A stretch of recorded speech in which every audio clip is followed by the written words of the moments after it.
Shabbat Shalom Mevorach, j'espère que vous allez bien, que vous avez passé une bonne semaine, que la reprise s'est bien passée.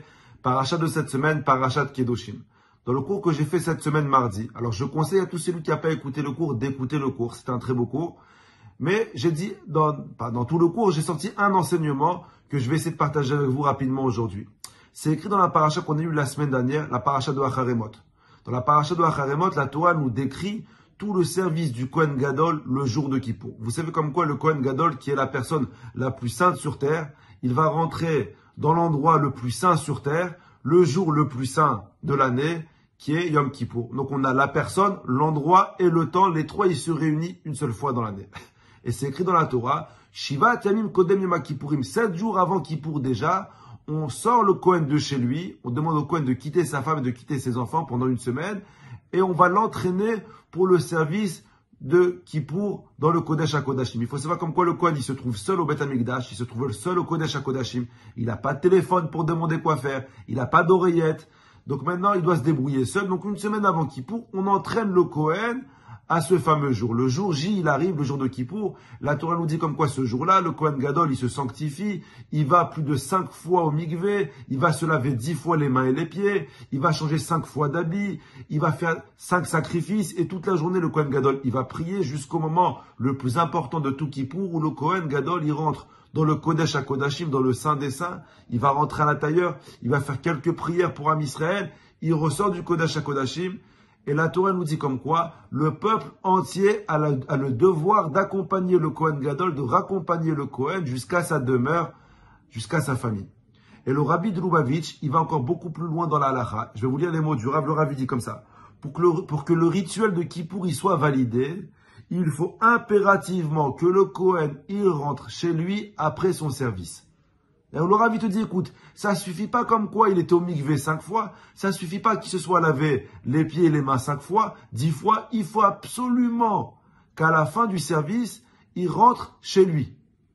Et le Rabbi pose une question, il demande, mais je comprends pas, de quoi la Torah elle se mêle de ces heures de liberté? C'est-à-dire que le gars, il travaille toute la journée. Que tu me dis, voilà, le jour de Kippour, il doit faire ci. Le jour de Kippour, il doit faire ça. Il doit mettre tel habit. Il doit dire telle phrase. Il doit faire telle prière. Bon, c'est normal, c'est le jour de Kippour. Mais là, on parle que c'est la fin de Kippour. Alors, si c'est la fin de Kippour, il est libre. Et s'il veut pas rentrer chez lui? Et s'il va aller faire un paddle? D'où je sais moi ce qu'il veut faire. Il va aller jouer, il veut jouer à la belote. Il a un tournoi de belote après. De quoi la Torah, elle se mêle? De ses heures de libre. Pourquoi la Torah te dit comme quoi il faut impérativement, pour que le service y soit validé, que le Kohen il rentre chez lui? Et s'il s'embrouille avec sa femme, il veut pas rentrer chez lui? Moi je suis dans sa tête, je suis dans sa vie. Pourquoi il faut qu'il rentre chez lui? Le Rabbi donne une très belle réponse. Alors, je vous conseille d'écouter le cours de mardi, je l'ai bien développé. Mais je vais vous donner en rapidité la réponse que j'ai pensée cette semaine. Le Kohen Gadol, pendant 24 heures, il était où?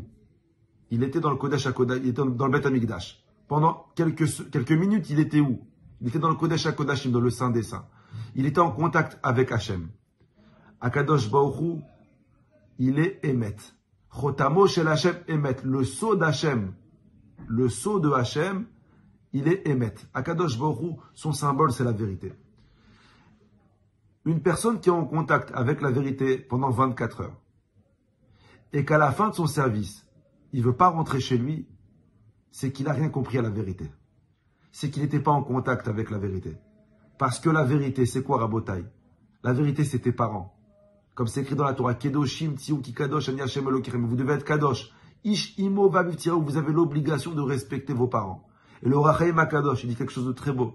Le Rachaim HaKadosh, il dit, tu veux la plus grande ségoula pour que tes enfants te respectent un jour? La plus grande ségoula qu'il peut y avoir, c'est de respecter tes parents. Parce que si toi, tu respectes tes parents, tu donnes un exemple à tes enfants à te respecter plus tard. La vérité, c'est tes parents. La vérité, c'est ton couple.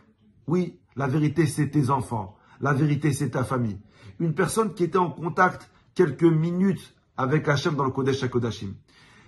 Une personne qui était en contact avec la vérité quelques minutes, mais qui ne veut pas prolonger cette vérité à travers sa maison, à travers son foyer, à travers ses parents, à travers sa femme, à travers ses enfants, c'est qu'il n'a rien compris à la vérité.